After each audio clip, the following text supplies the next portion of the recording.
میر بلگرامی رحمۃ اللہ تعالیٰ علیہ کے پاس ایک نوجوان شخص آیا اور کہنے لگا کہ حضرت میں جوان ہوں، میں نے لوگوں کو مرتے ہوئے دیکھا ہے، جنازوں کو اٹھتے ہوئے دیکھا ہے، موت سے نا بڑا ڈر لگتا ہے، آپ مجھے کوئی وظیفہ بتا دیں۔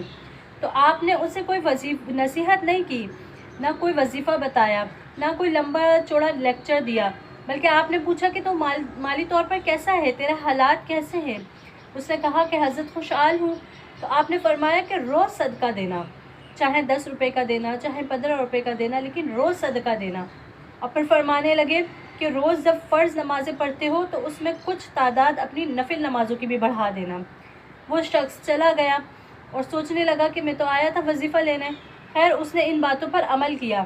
جب وہ 6-7 مہینے بعد دوبارہ آپ سے ملاقات ہوئی تو آپ نے اس نوجوان سے پوچھا کہ بھئی اب کیا حال ہے، اب موت سے ڈر لگتا ہے؟ تو وہ کہنے لگا کہ نہیں حضرت، اب تو میرا مرنے کو جی چاہتا ہے۔ وہ پوچھنے لگا کہ آپ نے ایسا کیا کیا، مجھے ایسا کیا وظیفہ بتایا، اس عمل سے مجھے کیوں موت سے ڈر نہیں لگتا؟ تو آپ فرمانے لگے کہ جب تم صدقہ دیتے ہو، جب تم نفل نمازیں پڑھتے ہو تو اللہ تبارک و تعالیٰ تمہارے لیے جنت میں ایک مقام بنا رہا ہے، ایک مکان بنا رہا ہے۔ اور جہاں انسان کی جائیداد ہوتی ہے، جہاں انسان کی پراپرٹی ہوتی ہے، تو وہاں جانے کو انسان کا دل چاہتا ہے۔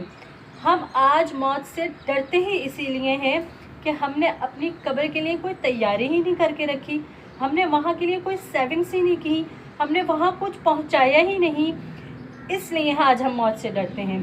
اگر ہم اپنی موت کے لیے بھرپور تیاری شروع کر دیں تو آپ یقین جانیے کہ آپ کو موت سے کبھی ڈر نہیں لگے گا۔